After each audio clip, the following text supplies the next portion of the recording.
and welcome to Talk a Good Game. It's match day 4 of the Europa Conference League group stage between West Ham United and Anderlecht, and this is the Hammers Chat preview. Gonzo, you seen Anderlecht last week. What did you make of them?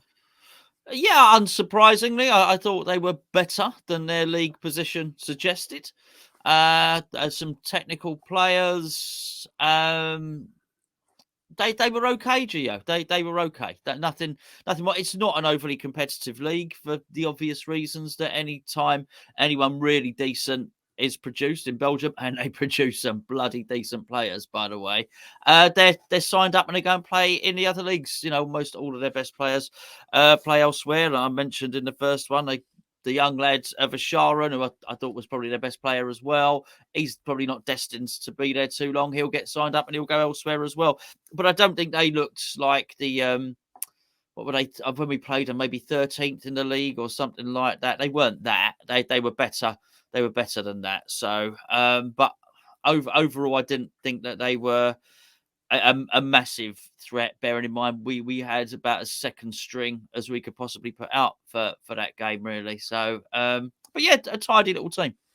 Yeah, I think they were the better team that we've faced so far, which we expected prior to the group stages commencing, is stuff that David Moyes alluded to in his interviews as well. They were just technically a little bit better than the other two teams, got the ball down, passed it about a bit more, had a bit more of a game plan, and they caused us problems. They created a few half chances. You know, it took a world-class save from Areola to get us the win in the end. They're capable of creating some chances against us. Like you said, context is important. We did rotate 9 of our players. Only 2 players started the previous game, and those same 2 players started against Fulham at the weekend from Thursday as well. So it shows the level of the team, but we did need to bring on Declan Rice, Lucas Paqueta, and Gianluca Scamacca in order to get the win. We had to hit that big red plan B button that says it's not working. There we go, put the klaxon. But it worked. Those substitutions then went on to win us the game. There's 1 or 2 players that impressed me, but one player that I thought was their weak link, if you like. It was the former Southampton defender Hoyt in defence. He kept running out, lunging in, making fouls. You know, that chance that Saeed Benrahma had when Jared Bowen went running down the right-hand side and he sort of like hurdled Hoyt. I mean, that was just a wild tackle altogether. And if he made contact and Bowen went down, he's at least getting a booking for that. And I'm sure Bowen would be claiming that he's through on goal from that position on the pitch as well. But I thought he was pretty poor, actually. And it's something I'm looking forward to seeing, hopefully, Antonio exposed. But there was a couple of players. Was anyone else impressed you for yourself? The 16-year-old that came on. Duranville. What? Duranville. Yeah, absolutely. Duracellaville. Yeah, very good. Liked him. High energy. He was good. He was good. And I'd like to see him again. It's none of my business really as a West Ham fan. But I hope for them that he plays a bit more. He looks like he's got some promise, and he certainly gave Souval something to think about for 10 or 15 minutes until we sort of worked out what he was trying to do. And obviously for Sharon, I really like that. Really like that player. As I said, I'd heard of him beforehand. So skillful little number 10, making things happen. Silva's, I know he's grown. He's bigger than I thought he was, to be fair. But he's, it's tough. It's just his hair. His hair's grown a couple of inches. Adds a bit to his height, doesn't it? Yeah. So what it is. I mean, he's not without ability. That player, he's okay. So, it's hard. It's hard to say, mate. You know, at the end of the day, we did beat them. You're right. You know, we did have to pull the big boy pants on in the end and get some of our better players out there.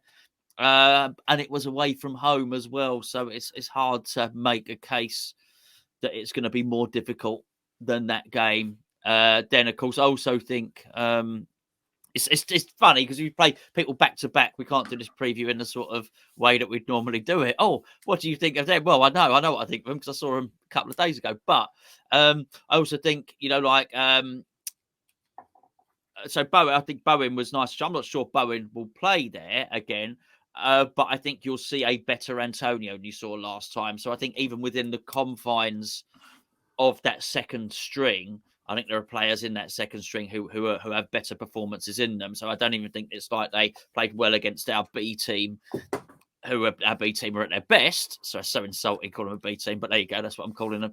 I think Benrahma can play a lot better. I think Antonio can play a lot better, which may well give them some additional problems. Yeah, we'll get on to our team in a second. I thought Fabio Silva looked quite good last week, actually. Right. I had a look at the Anderlecht team at the weekend. They won 3-1 at the weekend, so they're coming into this one off the back of a good performance and result. And Fabio Silva scored the goal. I was looking to see the likes of Duranville. He impressed me as well. And part of me was thinking, I hope he don't play from the start. Otherwise, he might cause us a little bit of problems with that energy and pace down that side. But he didn't play. He didn't start on Saturday, which is good.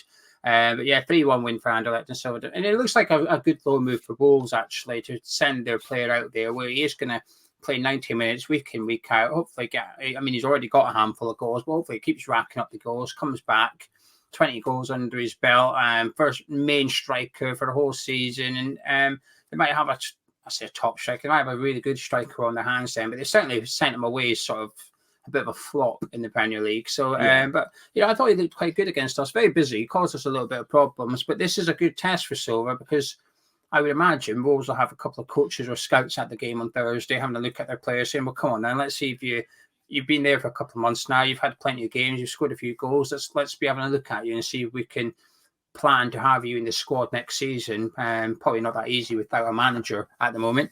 But anyway, Gonzo, if we win on Thursday, depending on the result in the other game between Silkeborg and FCSB, we could actually win the group. I mean, that'd be an achievement with 2 games to go. We've been very good in Europe. It's so easy to look at things just through your sort of West Ham spectacles, as it were, and you watch enough European football over the years. Teams don't always have it their own way in these groups. Man U last Thursday. What happened there? Well, I can't even tell you who they were playing. They were playing a team I've never heard of. They struggled. They struggled in that game. This happens. Ronaldo was playing. Right. Okay. I mean, you've got. I remember Sheriff last season beating somebody that maybe they shouldn't have done, and Madrid. Possibly. So people. You don't always have it plain sailing. So actually qualify as comfortably as we did last season in the group and then look as comfortable this season. I think with West Ham, what I mean is by looking at it through the prism of your West Ham observations, as it were, I think it's easy to say, oh, well, they're inferior. We should be qualifying. Look at the budget we have. We should be qualifying in the Conference League group. We should be qualifying in the Europa League group. But teams tend not to do it like that. But it doesn't matter whether you're watching Leicester or you're watching Tottenham. Often, every season, there'll be teams who take a loss against a team. And let's be fair, the Premier League teams spend more than pretty much almost every other team in world football. So realistically, you should win all these games. Well, do you know what? We pretty much do. So I think it would be really impressive. Probably more impressive than we give it credit for. If we qualify for this group as winners after 4 games, it's a really, really, really impressive thing to do. Yeah, I completely agree. And the opportunities it opens up for the remaining 2 games, especially next. The difference this group and the Europa League group is match day 6 of the Europa League last season, as we know, was against Zagreb at home. So we were able to field the youngsters and accept a loss, but it was a fantastic opportunity and occasion for the club. Match day 6 of this group is away from home in Romania, so it's not quite as the same. However, next Thursday, not 2 weeks' time, we play Silkeborg at home after this one, so we do still have that home fixture, but we kind of need to win the group this week in order to then relax completely, because I think there would be a difference between playing the youngsters at home compared to away in European football. But I think the occasion would be huge, and I agree with you. I think it's a huge achievement, and there's only so many times we can say, well, we won that game, but, and then a reason can't. Wolves were crap, VAR because of Fulham. Well, it's European football. The teams aren't very good. But, we've won 3 in the bounce now. We've almost made the excuses why we've won all 3 games. And if we do it again, well, yeah, but it's only Anderlecht. All right, then what happens if it beats like, oh, well, it's because they're bang out of form and Ralph's in trouble. You can't discount 5 wins on the trot if we win against Anderlecht and Southampton, of course. This preview is sponsored by the OneFootball app. Instead of me telling you about it, I'm going to show you why you should download this free app. So let's get the app loaded up right now. On your main page, you've got all the top news, the big headlines from around the world of football. Click on profile. Once you've set it up, you've got all the teams that you want to follow, all the competitions you want to follow. Click on West Ham. There you go. News that Jack Collison could be set to return to West Ham United. Go back to your profile and click see all though, and there's all the competitions that I follow on my account. click Premier League, click news, and there's all the big headlines from around the Premier League. It's got everything you need. Anyway, let's skip back, take a look at West Ham, click squad. There you go. You've got all the players from West Ham United. Let's take a little look at Gianluca Scamacca, shall we? Remind ourselves just how good he is. Anyway, that's the One Football app. It's completely free. It's the best way to keep up to date with your club, the competitions, and the big headlines in football. You can download it by clicking the link in the description below this video. They'll know you've come from Hammers Chat. It'll do us a bit of a favour as well, and do yourself a favour from having this fantastic app on your device, ready to keep up to date with all the latest news. Anyway, back to the preview. Before we do what we would like to see, let's take a look at what we think Moyes might do. Now, we're not going to name his team, but last week he obviously fielded the team he did. He needed to bring the big boys on. Do you think he'll start with a couple of the big players this week just to sort of, or do you think he'll stick with second string 11? I think so. I think second string 11. I think he needs to get them games. I think for what I said at the start, which is I think he'll know that a lot of that second string can play better than they actually played, and we are at home. So, obviously you expect to perform better at home than you do away from home. And let's be fair, that was an impressive atmosphere. Anderlecht there. That was a raucous stadium. They were drinking as well. If you saw, you're allowed to drink in the stands on the terraces, and they were jumping up and down and making lots of noise and having a nice time and having a drink, and which makes the atmosphere, a little bit more.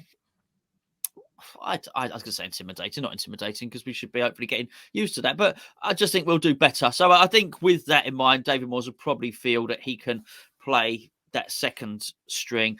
And if they need to get the games as well, by the way, this is really important. It's really important that there are a few people. Well, obviously, we always talk about Flynn Downs. Really important for Flynn Downs to get another game. Really important for Ben Johnson to get another game. For Soufal to get a game. For Ogbonna, he needs to play these players because they ain't going to be playing against Southampton. You might argue that Johnson might, but you know what I mean. In the main, they're not going to be playing against Southampton. Antonio, so yeah, I think he'll do the same again, more or less. Not exactly the same team, perhaps, but that sort of vibe about it. I think there'll be a couple of big players in there. I think we might get a little surprise on Thursday. I think Moyes will want to see us get a couple of goals in the first hour of this game rather than the last half hour, and then bring them off kind of thing. Because I think Moyes will be looking at it thinking, if I don't have to send Declan Rice and Gianluca Scamacca and Thilo Kehrer and Craig Dawson to Romania in November, happy days. I won't. They won't even be in this squad. I'll send my youngsters and I'll send the senior players that need game time, and the other lot will just stay back in London, feet up, watch the game at home with your missus on the telly kind of thing. I think he'll want to get the job done on Thursday. And I think the best way to do that is to start strong and finish weaker rather than do what we did last week. I think Moyes will be pleased that the big players came on and changed it. But I think there'd be an element of disappointment that he had to bring the big players on, if you like. I think he would have been hoping to give Declan Rice a night off, and he had to take him on. It was justified. We won the game. So I think we might see a little reversal this week. But forget about what Moyes wants to do, Gonzo. What about what we want to do? And I've got a feeling we're going to name the same team again. We did it for the weekend, and I've got a feeling... I don't think we will. You got a curveball, have you? Yeah, I think so. Yeah. Well, who's your keeper? Thilo Kehrer. There you go. Let's see your team now. Areola, isn't it? Snap, 1 out of 1. Yeah, it is Areola, of course, naturally. Formation. Last week, 3 at the back. Premier League, 4 at the back. I don't like 3 at the back. I don't like it. I'm done with it. Me and 3 at the back, we're finished. We're over. It's so last year. Well, see, I think you're going to have the same personnel as me then. Just a different formation. You're just going to move Emerson up the pitch and call it a 4-2-3-1 or whatever. No. You are no. I'm not. Hold on. I've not fully thought it through. I'm making it up. Strangely, as this may surprise some of you, I'm making it up as I go along. I'm no longer surprised that you get surprised when you come on the preview and you get asked to team. I mean, it's only about a third of the show, but never mind. And anyway, I'll give you my back three, and then you can give me your back four, which is the same as what we saw last Thursday. Ben Johnson, Craig Dawson, and Ogbonna. I was tempted to take Dawson out because he's our most important defender at the minute. Simple as that. But the alternatives are either Kurt Zouma, who is not looking fit, and Thilo Kehrer, who is currently playing right back. So I don't want to not confuse him. I don't like moving position to position. I think if a player's learning a new role, leave him in that role as long as possible without shifting him across. And that's why I feel a bit sorry for Ben Johnson, really, because he's right back, left back, centre back. So yeah, same back three for me.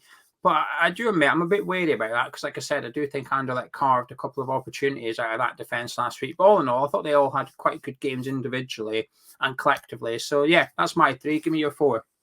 Soufal right back, Johnson right centre back, Ogbonna next to him, and Emerson left back. That defence concedes. No, it doesn't. It's fine. It does. It's not a problem. That defence concedes goals. Yeah, mate. I'm worried about Zuma and I'm worried about Dawson. I need to rest. I need to rest them both. As we're assuming I'm manager at the moment, they both need a rest. I know what you're saying. It's not the most resolute and stout defence in the world, but don't worry about it. It's all good. We're going to score lots of goals. Soufal right wing back for me. He needs minutes, doesn't he? He just needs game time. Emerson, left wing back for me, in his best position. I thought he was really good last week, actually. I'm quite looking forward to seeing more of Emerson. He was the one transfer I was a little bit disappointed by in the summer, not because of the player, but just because of the caliber of the player. If you like, I'd have liked a higher profile, bigger, long-term signing for that position.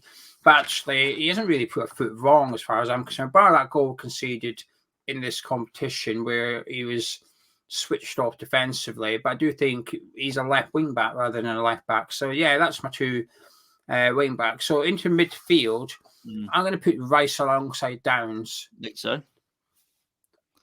Lanzini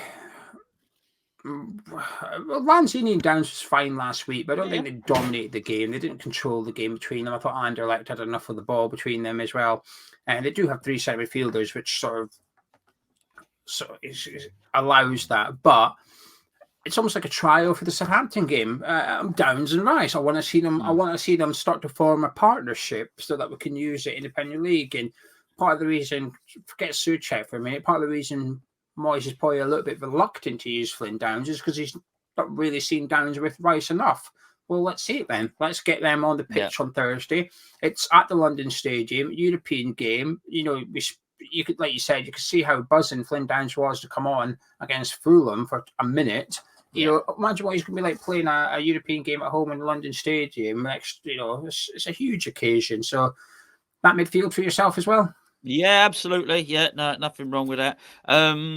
Also, think, you know, for my defence as well, it's important to have two guys in central midfield that can cover it and can tackle well. So I think that strengthens it up a little bit. In front of them, I would play Paqueta as well.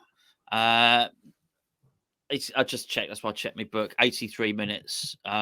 He was substituted the other day, so I'd look to get it done earlier than that. But when you have these substitutions, you can do that. And what you're not doing is flogging them for a game that might have 6 minutes injury time, 96 minutes, stuff like that. If you can, play him for 60 minutes in this game, something like that, and then he's still fine for Southampton. It's only Southampton, for goodness sake. It's it's an hour and a half away. Do you know what I mean? So, I don't think there's a huge amount of travel involved for that. So I'm not too worried about fatigue. For him, I also think he's on a good learning curve. So yeah, Paqueta plays. Give me your other two. Give me your wingers. Cornet and Benrahma. Is Cornet fit? Or are you just assuming? No, I think so. I think he's fit. I think he's been not just on the grass, my friend. He's been on everything. He's been dancing. Having a full party, yeah. He's been dancing with a guard. What does Moyes call him? A guard. A guard. It is a guard. Moyes doesn't call him that. It's a guard, does he? Yeah. He's called him on guards. On guards. One guard. On guards. Singular guard. Yeah, I think that's right as well. I think that's the right thing to do in this occasion as well, and let them. I'd probably say to those two as well. I might substitute you. I probably will substitute you, but I'm going to let you battle it out. I'll be saying to those two, one of you plays against Southampton. I've got Benrahma and Jared Bowen because I didn't know Cornet was back. And I'm still. Well, I might be wrong. You usually are. Yeah, it's true. I've heard he's fit. I've heard he's fit and ready. And well, like I said, he was cutting the shapes with Nathan Guerrero, so hopefully he is fit. But if he is fit, I'd like to see him start this one alongside Ben Rama instead of Jared Bowen. But for me, it's Ben Rama and Bowen, and up front, it's got to be Antonio, isn't it? Or are you going with the goal machine? No. Yeah, I am going with a goal machine. It's Antonio. He was only up for 10 minutes and he scored a goal. I feel I've got to rest Bowen for this one. Bowen's played a lot of games already, but I think Bowen really needs to sit this one out to get fresh and fruity for Southampton, quite frankly. Yeah, but he's got plenty of time to rest. So we win on Thursday and there's a draw in the other game. We've won the group. He doesn't need to play the final 2 group stage games. He's got a rest. No, you're right. But I am talking about being fit and sharp for Southampton. I think already we're starting to see a little bit of fixture congestion there, which is fine. And I've looked at it closely because I swapped all the West Ham fixtures over to my Google Calendar. I finally got organised today, and that's a tedious bloody thing to do, by the way. So I was looking at them quite closely, and I thought, okay, yeah, it definitely, particularly once you get to the Liverpool game, which falls on a Wednesday as well, which is one day less than we're used to. I think I'd start factoring that in now in terms of making sure, because you really want to be playing almost the same team against Southampton and Liverpool. So, end of October running into the World Cup, we play every 2.5 days on average. Yeah. I think it's something like six games in 15 days or something. It is a stupid how is that even possible? I don't know, but it's a stupid amount of games we've got in such a short space of time. We think it's congested at the minute, which we can't just wait till we're later on in one. But for Bowen from a south, his poor performance against Fulham, I don't think was down to fatigue. It was just down to him not being good enough. It was just last season he was playing week in, week out regularly, and he was coping with it. And perhaps that's part of the reason that he's struggling a little bit this season. But I don't buy that, in all honesty, because I thought he looked good against Wolves. Funnily enough, after the international breaks, so you've got a point there. But he was away with England as well. I know he didn't play in the games, but he was still away with the national team at their training camp and stuff. So I would say that the reason I would play Bowen in this game is to get him firing again, to get him a goal under his belt and get him fruity for the Southampton game. I think he already is fruity. I do. I'm not saying, by the way, just so as you're clear, I'm not saying he looked knackered the other day. I'm not saying he is tired now. Well, because I think he will become Liverpool if we don't. Because he has played those European games. As you mentioned, it was Dawson and Bowen that played pretty much whole of the game against us. So everyone else had a rest. It's his turn to be rested otherwise, because he has to play against Southampton and he has to play against Liverpool. So I'd be resting him now. So I'm not blaming his poor performance on fatigue for that game against Fulham. Certainly not. No Lanzini for either of us. I feel a bit sorry for him, really. But he's almost like guaranteed sub on our parts. But I think it's a guaranteed starter on today. I'd be surprised if Lanzini doesn't start on Thursday night. Pick a player that's a big game for and explain why. Oh, you cheek! How dare you change the format and throw? Well, it's European night. I can't ask you about Anderlecht, can I? So I've got to switch up somehow. It is a big actually, it's not a big game for Ben Rama. And I'll explain why, because I don't think there's nothing he can do anymore. Okay, it's a big game for Mikel Antonio. It doesn't. Mikel Antonio is still probably not going to get the shirt, even if he scores. He's not going to get the shirt for Southampton. However, he's not so far gone that it doesn't matter what he does. So we say it doesn't matter what Flynn Downs does. Flynn Downs doesn't start a league game at the moment. Doesn't matter. And that's my argument with Ben Rama. It doesn't matter what Ben Rama does. Ben Rama can score a hat-trick. He is not starting against Southampton. But it's not just Southampton. It doesn't matter what Ben Rama does. He's not going to become one of the manager's favourites. Antonio still has a chance of being the first choice striker. He can do that. Skamaka has a little dip. It's not like it's not like Fornals or Souček where they can have a dip and retain their place. So I think if Scamacca has a little dip and Antonio's playing well, Moyes will just put Antonio in there. So he scored the goal, which I think is really important for him. I think it was one of the more important things that happened in that game. I know it was a bit clumsy and a bit fortuitous, but him scoring and getting back on the trail, and there was a little bit of dancing as well. Which a little celebration there as well, which I thought was really, it's just important to see that and to see that everybody's happy and see him firing. So yeah, two or three goals from Antonio, or just Not a big ask. It is a big ask, but all right, a goal, trick, a goal, 2 or 3, yeah, a goal and assist, a really good rampaging performance makes David Moyes want to include Antonio more. So I think it's a big game for him. Yeah, I think you made a good argument there. I can't really disagree with any of that, including the Benrahma thing. I do think it's a big one for Benrahma because I think last Thursday, I think he did a lot right, bar the end product part. And if he can just fine tune that a little bit, I expect him to have a say on the outcome of this game. I'll pick Ben Johnson because I think I've not been convinced by either of his performances at right back as yet. We've got injury doubts with a couple of centre backs, like we spoke about Zuma not being on. So we got a bit of an indication there at the weekend that when Dawson was injured and might have to come off at half time, Ben Johnson was actually the one that was getting prepared to come on, not Soufal. That would suggest that Soufal's Johnson's ahead of Soufal in the manager's thinking at fullback positions, which is big considering he's been out for the last month and Soufal's been playing all this. That would suggest that Moyes really isn't happy with what he's seen from Vladimir. Now, I don't disagree with that, but I think I was surprised to some extent because I thought Soufal was probably the easy substitute to make had Dawson had to come off. So I think if Ben Johnson can play another big performance, put in another good game on Thursday, he just cements his place. And if anything, starts to put pressure on Kerber a little bit, which is, you played right back because he's bang out of form, but actually you've now got an in-form right back trying to get back into the team now, and it just changes that right back fight, if you like it. If we do need to go a little bit more defensive or we need a more reliable defender at right back, where Ben Johnson could do a couple of good games in European football, we'll just say, sorry, Soufal, mate, but when Moyes decides to move Kerr back to centre back, I'm the one that goes in, not you. And also left back as well. If there's a problem with Cresswell, he's in competition with Emerson to play there. I would not be surprised if Johnson got the nod over Emerson if we needed to put a left back in. So I think it's a big night for him on Thursday. Are you confident? Oh yeah, definitely, 100%. Yeah.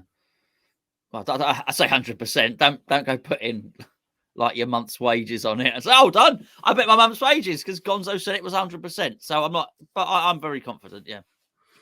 I am a little bit. I think there's a bit of me a little bit wary that we did need the three big guns to come off the bench last week. And like I said, I do think they carved out a couple of good opportunities and took a world-class save to deny them.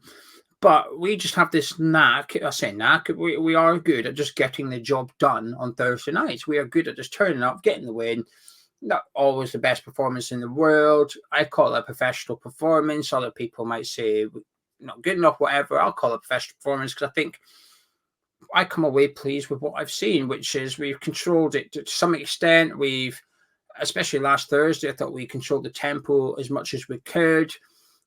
And while, like I said, they had a couple of chances, I thought we had more chances than them. So yeah, actually, I'm pretty confident for this one. Can I get any final words from yourself as well as your all-important score prediction, please? Yeah, I just think adding on, we do look like a European team. And I said that after the last game.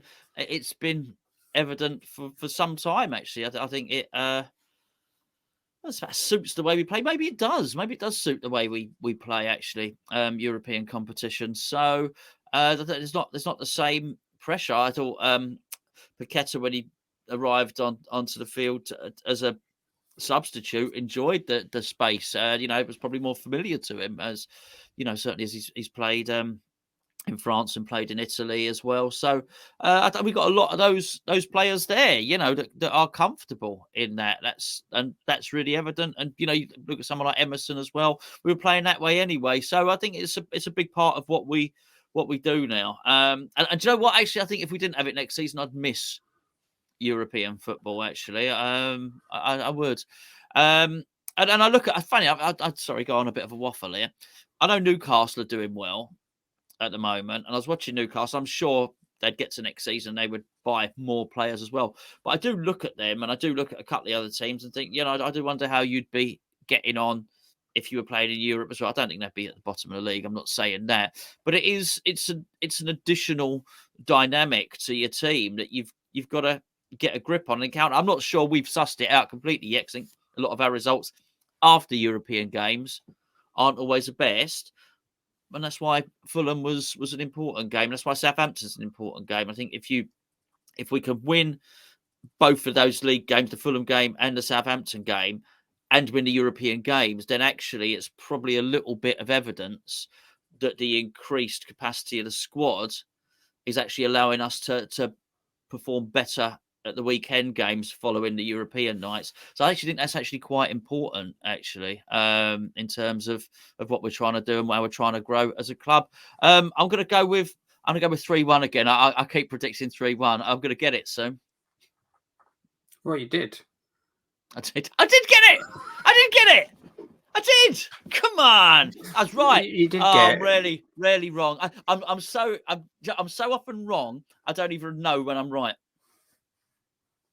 Okay, I think. I'm feeling good. Actually, I'm really looking forward to it. I feel quite good going into these games, knowing that we're going to have a rotated team and being very relaxed about it.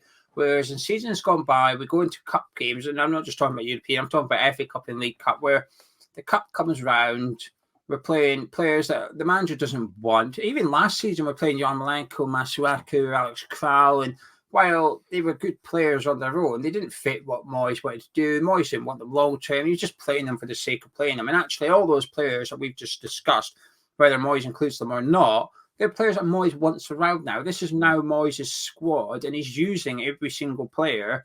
And I really look forward to it, actually. I look forward to seeing if Antonio can step up to the challenge of Scamacca now. I'm looking forward to seeing Emerson at left wing back, Downs in centre midfield, getting more minutes under his belt. I'm looking forward to just discovering new things about this West Ham squad, if you like. Actually, you go into it with a few questions, personal questions, i.e., this is what I want to see, and you come away usually quite happy off the back of it, a little bit more encouraged that actually the players that you've just seen can contribute to the Premier League going forward and stuff. And it's a wonderful place to be in. It's not one that we've been in a long time. Actually, our second string usually is our second string, but actually, like I said, I felt this last season was proven wrong. I feel like again this season, which is we don't really have a first 11. We have a first 16, 17.